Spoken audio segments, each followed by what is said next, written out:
First graduate, welcome back to the channel. So guys, जैसा कि आपको पता है, हम आपके फंडामेंटल ऑफ मार्केटिंग या theory and practices of marketing के इंपॉर्टेंट टॉपिक्स को कवर कर रहे हैं।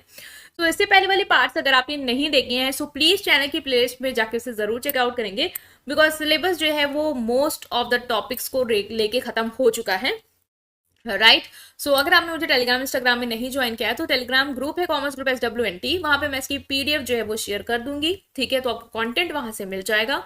इसके अलावा अगर आप पर्सनल क्लास चाहते हैं तो उसके लिए आप मुझे मेल कर सकते हैं, और मेल ID है studyWithNiharkatiwari@gmail.com। इवन इंस्टाग्राम में भी मुझे DM कर सकते हैं। ठीक है guys, so without any further delay let's start this video. So now guys, in this part we are going to start this topic, that is scope of management information system। management information system क्या होता है, उसकी क्या importance हमने से पहले वाले part में देखी है। अब हम देखने वाले हैं इसका स्कोप क्या है।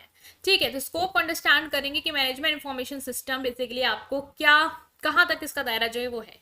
पहला है डिसीजन सपोर्ट सिस्टम, कि ये हेल्प करता है मैनेजर को कि वो डेटा ड्रिवन डिसीजन ले पाए डेटा को एनालाइज करने के बाद। मैनेजमेंट इंफॉर्मेशन सिस्टम ने समझा था कि एक डैशबोर्ड होता है, ठीक है, जिसमें आपकी जितनी भी मार्केटिंग रिलेटेड अपडेटेड इन्फॉर्मेशन है वो स्टोर रहती है, और उसके बेसिस पे जो भी आपके डिसीजन मेकिंग मेकर्स हैं वो डिसीजन ले लेते हैं with the access of that information.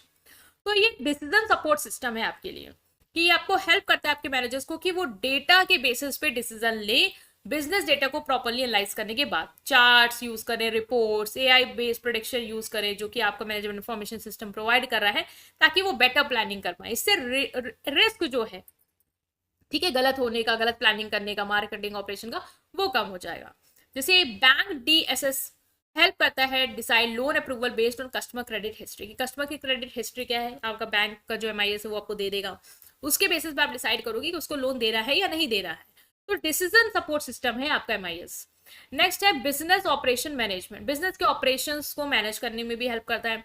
ये ट्रैक करता रहता है कि आपके डेली ऑपरेशंस क्या है, इन्वेंट्री कितनी है, प्रोडक्शन कैसे चल रहा है, एम्प्लॉय कैसा परफॉर्म कर रहे हैं। तो उसी के ही बेसिस पे आप चीजों को, जहां कमी है वो ठीक कर सकते हो।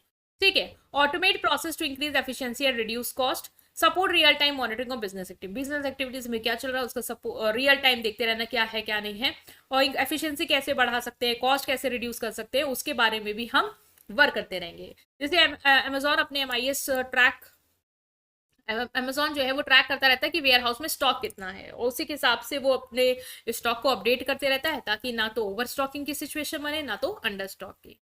तो मैनेजमेंट में हेल्प करेगा। दूसरा ह्यूमन रिसोर्स मैनेजमेंट, आपका MIS के थ्रू पूरा आपको पता रहेगा कि एम्प्लॉयज कितने हैं, ठीक है, उनका पेरोल क्या है, उनकी ट्रेनिंग क्या है, उनका परफॉर्मेंस मैट्रिक क्या है। तो इसके हिसाब से आपको पता रहेगा कि कब कमी हो गई तो रिक्रूटमेंट कर लेंगे, प्रमोशन किसको देना है, अच्छा परफॉर्म कौन कर रहा है, किसको मोटिवेशन की जरूरत है, ये सब चीजें से भी आप बेटर कर सकते हो। जैसे कंपनी लाइक गूगल यूज करता है HRM system to track employee skills and training program, जो उसका HRM सिस्टम, इंफॉर्मेशन सिस्टम अलग अलग तरीके से, ह्यूमन रिसोर्स मैनेजमेंट की इंफॉर्मेशन जिस सिस्टम में है वो उसको हम कह सकते हैं HRM सिस्टम। नेक्स्ट है financial management accounting, managers company budget expense and financial transaction, की MIS जो है, जो भी फाइनेंशियल से रिलेटेड या अकाउंटिंग से रिलेटेड इन्फॉर्मेशन है वो भी आपको मिलती है। तो कंपनी का बजट क्या है, उसके एक्सपेंस कितने हैं, उसके फाइनेंशियल ट्रांजेक्शन क्या है, उसके बारे में आपको अप टू डेट इन्फॉर्मेशन रहेगी, जिससे आप रेवेन्यू ट्रैक कर सकते हो, प्रॉफिट कितना हो रहा है, और फाइनेंशियल डिसीजंस मेकिंग जो है वो कर पाओगे। ठीक है, रिस्क कितना लेना है, क्या नहीं लेना है, टैक्स कैसे कैलकुलेट करना है, वो सब में आपको पूरा ये वाला जो इन्फॉर्मेशन सिस्टम है फाइनेंशियल मैनेजमेंट अकाउंटिंग हेल्प करेगा। ठीक है, जैसे बैंक और फाइनेंशियल इंस्टीट्यूशन MIS यूज करते हैं अपने डेली ट्रांजेक्शन को देखने के लिए, क्या डेली ट्रांजेक्शन हो रहा है, कोई फ्रॉड तो नहीं हो रहा है, ये ट्रैक करने के लिए। नेक्स्ट है मार्केटिंग एंड सेल्स मैनेजमेंट, कि जो भी MIS है उसमें आपके sales related customer trend and all data रहता है। तो आप उसके बेसिस पे ये डिसाइड कर पाओगे कि कैंपेन कौन से रन करने मार्केटिंग के लिए, कस्टमर के प्रेफरेंस के हिसाब से सेल्स की परफॉर्मेंस क्या हो रही है, फ्यूचर में कैसे सेल्स हो सकती है, क्या मैनेजमेंट करना है, वो सब। कस्टमर रिलेशनशिप मैनेजमेंट बेसिकली आपकी कस्टमर के साथ रिलेशन को मैनेज करने में हेल्प करता है MIS।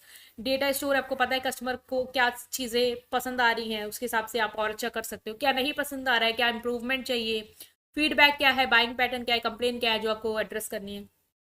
ये स्विगी जोमेटो अपना SRM यूज करता है कस्टमर रिलेशनशिप मैनेजमेंट, ताकि वो डिस्काउंट ऑफर्स उनके पास्ट ऑर्डर के बेसिस पर उनको दे और उनको इंकरेज करे कि आप और बाय करें। सप्लाई चेन इन्वेंट्री मैनेजमेंट, आपके जो भी सप्लाई से रिलेटेड इन्फॉर्मेशन, इन्वेंट्री से रिलेटेड, वो आपको मिल जाएगी MIS में, कि रॉ मटेरियल कितना है, प्रोडक्ट अवेलेबल है या नहीं, सप्लायर के टाइम पे दे रहे हैं, प्रोडक्ट नहीं दे रहे हैं, ठीक है, रॉ मटेरियल उनकी परफॉर्मेंस कैसी है। इससे ये होगा कि क्वांटिटी में इन्वेंट्री मेंटेन रहेगी और प्रोडक्शन सही से चलता रहेगा, डिलीवरी सही से होती रहेंगी, ओवर स्टॉक की सिचुएशन नहीं रहेगी, क्योंकि आपको पता है स्टॉक कितना है, कहाँ पे हमें अपडेट करना है और कहाँ पे हमें पता है कि शॉर्टेज हो रही है।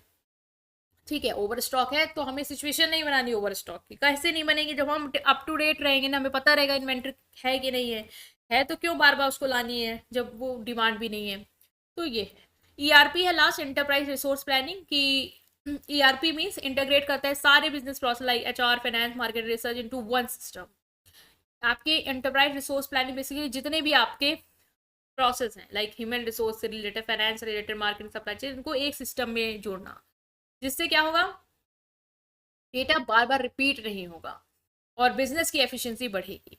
Helps in resource allocation and cost control. आपको ईआरपी इंटरप्राइज के जो भी रिसोर्सेज हैं अगर उनकी प्रॉपर प्लानिंग करेंगे, हमारा ह्यूमन रिसोर्स की प्रॉपर प्लानिंग है, फाइनेंस की प्लानिंग है, मार्केटिंग की, सप्लाई की, तो हमें बार बार एफर्ट्स को डुप्लीकेट करने की जरूरत नहीं है। जो काम एक बार हो रहा है उसको बार बार नहीं करना है, ठीक है, उससे रिलेटेड बार बार दस्तागिरी का डेटा नहीं चाहिए हमें।